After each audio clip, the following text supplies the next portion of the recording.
কাজ সেরে বাড়ি ফেরার পথে বাইকের ধাক্কায় মৃত্যু হলো এক শ্রমিকের। বৃহস্পতিবার ঘটনাটি ঘটেছে রায়গঞ্জের 11 নম্বর বীরভূই গ্রাম পঞ্চায়েত থেকে কিছুটা দূরে। জানা গেছে মৃতের নাম তাপস বর্মন। শ্রমিকের কাজ করতেন তিনি। স্থানীয় সূত্রে জানা গেছে দিন কাজ সেরে পায়ে হেঁটে বাড়ি ফিরছিলেন তিনি। পেছন থেকে একটি মোটর বাইক তাকে ধাক্কা মারে। রায়গঞ্জ মেডিকেল কলেজ হাসপাতালে নিয়ে যাওয়া হলে শুক্রবার ভোরে তার মৃত্যু হয়। পরিবারের একমাত্র রোজগারি ব্যক্তির মৃত্যুতে শোকাহত সকলে। গোটা ঘটনা তদন্ত শুরু করেছে পুলিশ।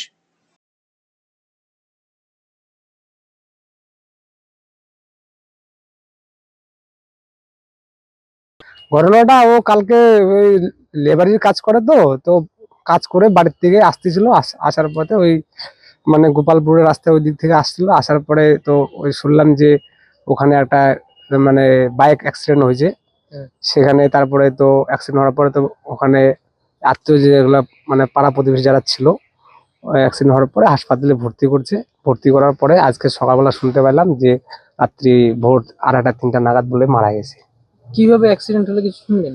হ্যাঁ শুনলাম, বলে বাইক মানে বাইকের সঙ্গে পিছন দিক থেকে মারছে নাকি, এরকম শুনলাম। মানে উনি কি অবস্থায় ছিল? উনি হেঁটে অবস্থা ছিল, হাঁটে। হাঁটা এটা আসছিল বাড়ি হ্যাঁ, থেকে? হেঁটে হাঁটতেছিল বাড়িতে। আচ্ছা, কোথায় হয়েছে ঘটনাটা? ওটা হচ্ছে আপনার 11 নম্বর যে জিপি আছে সেখান থেকে মোটামুটি 500 মিটার দূরে। রোজগার উপায় ওই একমাত্র ওই ছিল। তো তখন সংসারে অনেকটাই চাপ হয়ে যায়। অনেকটাই চাপ। এখন সংসারটা কিভাবে চলবে সেটা একটু প্রশাসনকেও দেখা উচিত।